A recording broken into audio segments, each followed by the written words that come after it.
بسم اللہ الرحمن الرحیم یا ایہا الذین آمنوا اطیعوا اللہ و اطیعوا الرسول و اولی الامر منکم، اے ایمان والو تم اللہ کی اطاعت کرو اور اللہ کے رسول کی اطاعت کرو، اور تم میں سے جو اولو الامر ہوں ان کی بھی اطاعت کرو۔ فَإِن تَنَازَعْتُمْ فِي شَيْءٍ فَرُدُّوهُ إِلَى اللَّهِ وَالرَّسُولِ إِن كُنتُمْ تُؤْمِنُونَ بِاللَّهِ وَالْيَوْمِ الْآخِرِ، پس اگر کسی چیز کے بارے میں تمہارے درمیان جھگڑا ہو جائے تو تم اسے لوٹا لو اللہ اور اس کے رسول کی طرف، اگر تم لوگ اللہ پر اور آخرت کے دن پر ایمان رکھتے ہو۔ ذالک خیر و احسن تأویلا، یہ تمہارے لیے بہت بہتر ہے اور اس کا انجام بہت اچھا ہے۔ قرآن کریم میں اللہ رب العزت نے 190 مقامات پر یا ایھا الذین آمنوا فرما کر ہم سب کو خطاب کیا ہے۔ ان میں سے چند مقامات کا درس ہو چکا تھا۔ آج کے درس میں سورہ نساء آیت نمبر 59 ہے۔ اس میں اللہ رب العزت ارشاد فرماتے ہیں کہ اے ایمان والو تم اطاعت کرو اللہ کی، اور تم اطاعت کرو اللہ کے رسول کی، اور تم اطاعت کرو جو تم میں سے اولو الامر ہوں ان کی۔ یہاں اللہ رب العزت نے 3 چیزوں کی اطاعت کرنے کا حکم دیا ہے۔ سب سے پہلے یہ حکم فرمایا کہ اے ایمان والو اطیعوا اللہ، تم اللہ کی اطاعت کرو۔ اللہ رب العزت تمہیں جو حکم دیں تم اللہ کے حکم کو پورا کرو۔ تو قرآن کریم میں اللہ تبارک و تعالی نے جو بھی احکامات ارشاد فرمائے ہیں تو ان احکامات پر عمل کرنا یہ اللہ کی اطاعت ہے۔ اللہ تعالیٰ نے قرآن میں نماز کا حکم دیا، زکوٰۃ کا حکم دیا، روزے کا حکم دیا، والدین کی اطاعت کا حکم دیا، سود سے منع کیا، حرام سے روکا، یتیموں مسکینوں بیواؤں کے ساتھ اچھا سلوک کرنے کا حکم دیا، زنا سے روکا، بدنظری سے روکا۔ اب یہ وہ تمام احکامات ہیں جن کا حکم اللہ قرآن میں دے رہا ہے۔ تو اللہ تعالیٰ فرما رہے اے ایمان والو اطیعوا اللہ، تم اپنے رب کی اطاعت کرو، وَأَطِيعُوا الرَّسُولَ، اور تم اللہ کے رسول کی اطاعت کرو۔ اللہ کے رسول یعنی نبی اکرم صلی اللہ علیہ وسلم کی اطاعت کرو۔ یہاں اللہ رب العزت نے لفظ اطیعوا کو 2 مرتبہ ذکر کیا۔ اطیعوا کا معنی ہے اطاعت کرنا، فرما برداری کرنا۔ اللہ تبارک و تعالی نے ایسا نہیں فرمایا اطیعوا اللہ والرسول، اللہ کی اطاعت کرو اور رسول کی، بلکہ لفظ اطیعوا کو الگ الگ ذکر کیا، یعنی اللہ کی اطاعت کرو اور اطیعوا الرسول، رسول کی بھی اطاعت کرو، یعنی مستقلاً اللہ کی بھی اطاعت ہوگی اور مستقلاً اللہ کے رسول کی بھی اطاعت ہوگی۔ یہ رد ہے ان لوگوں پر جو لوگ یہ کہتے ہیں کہ اللہ کی اطاعت کافی ہے، قرآن کافی ہے، حدیث کی ضرورت نہیں۔ تو منکرین حدیث جو حدیث پر ایمان نہیں لاتے اور معاذ اللہ یہ کہتے ہیں کہ حضور کی ذات تو محض ایک ڈاکیے کی تھی، آپ نے پیغام پہنچایا بس ختم، تو نبی کی اطاعت نہیں، قرآن کافی ہے، یہ بات غلط ہے۔ قرآن کافی نہیں ہے، قرآن کے ساتھ نبی کی زندگی بھی ضروری ہے، نبی کی اطاعت اور اسوہ حسنہ بھی لازمی ہے، اس لیے کہ قرآن کریم کے بعض احکامات میں اجمال ہے اور احادیث میں ان احکامات کی تشریح ہے۔ قرآن کریم کو حدیث کے بغیر کوئی انسان نہیں سمجھ سکتا۔ جب تک احادیث مبارکہ قرآن کے ساتھ نہیں ہوگی قرآن کریم کی تشریح اور توضیح سمجھنا مشکل ہے۔ مثلا نماز جیسا اہم حکم ہے، قرآن کہتا ہے اقیموا الصلاۃ، لیکن نماز کے اوقات کیا ہیں؟ فجر، ظہر، عصر، مغرب، عشاء کی رکعتیں کتنی ہیں؟ نماز پڑھنے کا طریقہ کار کیا ہے؟ نماز کے فرائض واجبات کیا ہیں؟ یہ تمام تفصیلات آپ صلی اللہ علیہ وسلم نے بیان فرمائی۔ اور حضور نے امت کو حکم دے دیا صلو کما رأیتمونی اصلی، نماز اس طرح پڑھو جس طرح تم مجھے پڑھتے دیکھتے ہو۔ تو اللہ کی اطاعت کے ساتھ اللہ کے رسول کی اطاعت ضروری ہے۔ اگر کوئی رسول کی اطاعت نہ کرے تو وہ قرآن پر عمل نہیں کر سکتا، اس لیے کہ قرآن اجمال ہے، حدیث اس کی تشریح اور تفسیر ہے۔ قرآن کریم میں اللہ رب العزت خود ارشاد فرماتے ہیں وَأَنزَلْنَا إِلَيْكَ الذِّكْرَ لِتُبَيِّنَ لِلنَّاسِ، ہم نے یہ نصیحت اور قرآن آپ کی طرف نازل کیا تاکہ آپ لوگوں کے سامنے اس کی وضاحت کرو۔ تو آپ صلی اللہ علیہ وسلم وضاحت کرتے تھے۔ اب قرآن حکم دیتا ہے آتوا الزکاۃ، زکوٰۃ دو، لیکن زکوٰۃ کا نصاب کیا ہے، سونے چاندی کا نصاب کیا ہے، جانوروں کا نصاب کیا ہے، سال کس وقت زکوٰۃ کس وقت لازم ہوگی، یہ طریقہ کار اور تفصیلات حدیث میں موجود ہے۔ قرآن حکم دیتا ہے اقیموا الصیام الی اللیل، روزے کو رات تک پورا کرو، لیکن روزہ کسے کہتے ہیں، روزے میں کن چیزوں سے بچیں گے، روزے کے فرائض کیا ہیں، مکروہات کیا ہیں، روزے کا طریقہ کار کیا ہے، یہ تفصیلات حدیث میں ہے۔ قرآن کہتا ہے اتموا الحج والعمرۃ للہ، حج اور عمرے کو پورا کرو۔ حج کا طریقہ کار کیا ہے، قرآن نے تفصیلات نہیں بیان کی، اب یہ تفصیلات اور پورے طریقہ کار آپ صلی اللہ علیہ وسلم نے بیان کیا۔ اسی لیے حدیث کے بغیر کوئی قرآن کو نہیں سمجھ سکتا۔ یہ دعویٰ کرنا کہ قرآن کافی ہے، حدیث کی ضرورت نہیں، یہ انسان کے لیے گمراہی ہے۔ انسان کی ہدایت کے لیے دو سرچشمے ہیں، قرآن کریم اور احادیث مبارکہ۔ اسی لیے اللہ رب العزت نے فرمایا یا ایھا الذین آمنوا، اے ایمان والو، اطیعوا اللہ و اطیعوا الرسول، اللہ کی اطاعت کرو اور اللہ کے رسول کی اطاعت کرو، وَأُولِي الْأَمْرِ مِنْكُمْ، اور اولو الامر کی اطاعت کرو۔ اولو الامر سے کیا مراد ہے؟ مفسرین نے یہاں دو قول ذکر کی۔ پہلا قول یہ ہے کہ اولو الامر سے مراد حکمران ہے، کہ جو وقت کا بادشاہ ہوگا، وقت کا حکمران ہوگا، اس کی اطاعت ہوگی۔ یہاں ہے منکم، جو تم میں سے ہو، یہ اشارہ ہے مسلمان کو۔ تو اگر وہ غیر مسلم حکمران ہے تو اس کی اطاعت نہیں ہے، مسلمان حکمران کی ہے۔ اور اطاعت بھی تب ہوگی جب وہ شریعت کے موافق ہو۔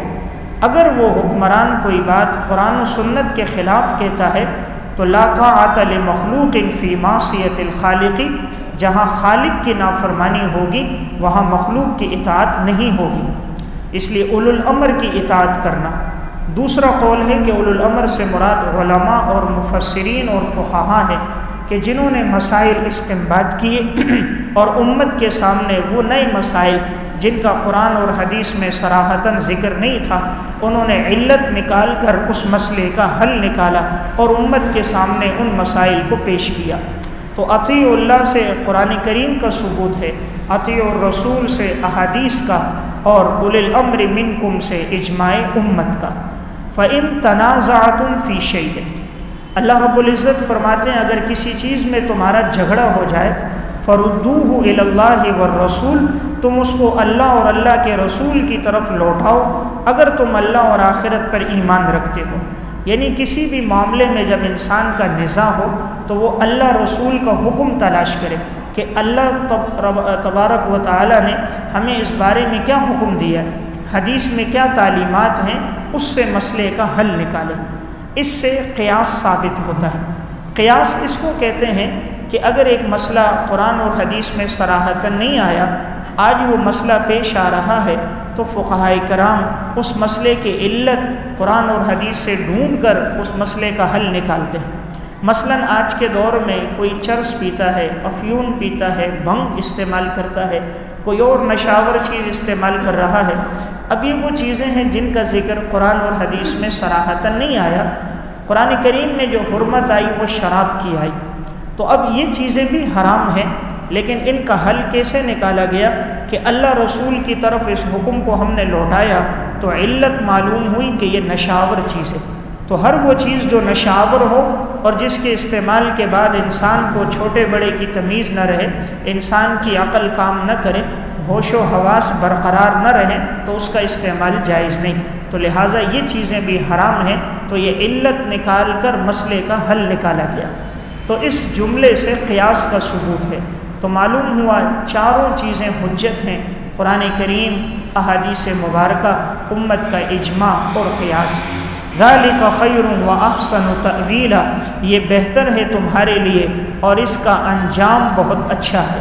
یعنی اگر تم ان چاروں چیزوں پر عمل کرو گے، خصوصاً اللہ رسول کی اطاعت کرو گے، تو یہ دنیا میں تمہارے لیے بہتر ہوگا، وَأَحْسَنُ تَأْوِيلًا، اور آخرت میں اس کا انجام بہت اچھا ہوگا۔ حضرات صحابہ اکرام کی زندگی میں یہی بات تھی، وہ ہمیشہ اللہ اور اس کے رسول کی اطاعت کرتے تھے۔ جب بھی کوئی حکم سامنے آتا فوراً ہی اس کی اطاعت ہوتی۔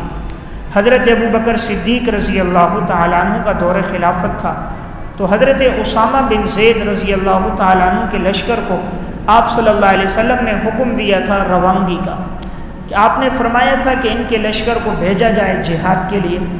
اس دوران حضور کا انتقال ہو گیا، تو صدیق اکبر کے دور میں بہت سے فتنے سامنے آئے۔ منکرین زکوٰۃ کا فتنہ آیا، مسلمہ کذاب نے نبوت کا دعویٰ کر دیا، اور بھی بہت سے فتنے سامنے آئے۔ تو کسی نے مشورہ یہ دیا کہ اس لشکر کو ابھی نہ بھیجو، حالات ٹھیک نہیں ہیں، بعد میں بھیج دینا۔ البدایہ والنہایہ میں ہے، حضرت ابوبکر صدیق نے فرمایا اگر جنگل کے درندے آ کر میرے جسم کو نوچ لیں، میری ہڈیاں الگ کر دیں، میرا گوشت الگ کر دیں، تب بھی اللہ کے رسول نے جس لشکر کو بھیجنے کا حکم دیا تھا میں ضرور اس کی اطاعت کروں گا اور اسے بھیجوں گا۔ حالات جس قسم کے بھی ہوں، جب اللہ کے رسول نے اس لشکر کے بھیجنے کا حکم دیا تھا کفار کے مقابلے میں، تو میں ضرور اس کی اطاعت کروں گا۔ تو صحابہ اکرام میں اطاعت کا بڑا جذبہ تھا۔ صحیح بخاری کی روایت ہے، اب شراب کی حرمت نہیں آئی تھی، چونکہ شراب پینا عرب کے لوگوں میں یہ رواج بن چکا تھا۔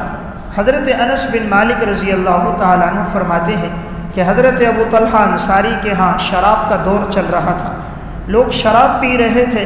اس دوران اچانک ایک اعلان ہوا، قد حرمت الخمر، شراب کو حرام کر دیا گیا۔ بس یہ اعلان سننا تھا کہ مدینہ کی گلیوں میں یہ آواز پہنچی، فوراً سب نے حضرت انس سے کہا کہ یہ جتنے مٹکے ہیں شراب کے اسے بہا دو، ان مٹکوں کو توڑ دو۔ تو فوراً ساری شراب بہا دی گئی، تو مدینہ کی گلیوں میں پھر وہ شراب بہہ رہی تھی۔ یعنی ایک اللہ کا حکم سنا کہ اللہ کی طرف سے حکم آیا شراب حرام ہو گئی، فوراً شراب بہا دی گئی۔ حالانکہ نشاور آدمی کے لیے نشے کا چھوڑنا بہت مشکل ہوتا ہے۔ ایک آدمی ایک نشہ کر رہا ہو، اسے کہا جائے یہ نشہ چھوڑ دو، وہ اتنی آسانی سے نہیں چھوٹتا، جبکہ ہو بھی شراب جیسا نشہ اور ابتدا سے پیتے آ رہے ہوں۔ لیکن ایک اللہ کا حکم سنا کہ شراب حرام ہے، ایسا نہیں کہ شراب کو بیچ دیا۔ ہم تو راستہ ڈھونڈتے ہیں حرام چیزیں، چلو بیچ دو، روپے حاصل ہو جائیں۔ صحابہ میں یہ بات نہیں تھی، چیز حرام ہے تو ضائع کر دی، کسی اور کو بھی نہیں بیچی، شراب بہا دی، مٹکے توڑ دیے۔ یہ تھا دین پر عمل، یہ ہے اطاعت رسول۔ تو قرآن یہ حکم دے رہا ہے اطیعوا اللہ و اطیعوا الرسول، اللہ اور اس کے رسول کی اطاعت کرو۔ یعنی جب بھی یہ بات سامنے آئے کہ قرآن اور حدیث کا یہ حکم ہے، ایک مسلمان ہونے کے ناطے ہمیں اس میں قیل قال کرنے کی ضرورت نہیں ہے، ہمیں اس پر عمل کرنا چاہیے۔ صحیح بخاری ہی کی روایت ہے کہ اب تک چونکہ حرمت نہیں آئی تھی گدھے کا گوشت حرام ہے۔